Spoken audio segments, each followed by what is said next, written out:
Hey guys, it's Rachel here with WTI, and if you're experiencing any type of back pain or you're feeling any kind of stress at all, you have got to try out this Acupressure mat by XiaoMaGe.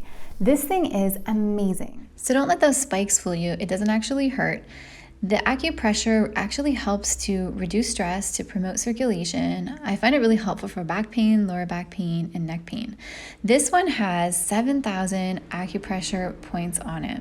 The mat is almost 29 inches by 16.5. I'm 5'8", and you can see how it covers my entire back.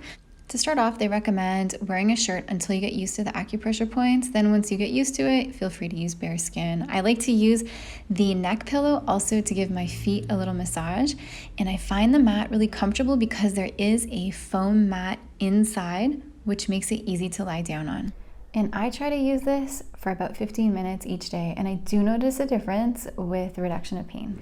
It's easy to travel with because it has a bag for storage, and I find that super convenient. So if you're looking for a natural way to reduce back pain, definitely check out this acupressure mat. I love it.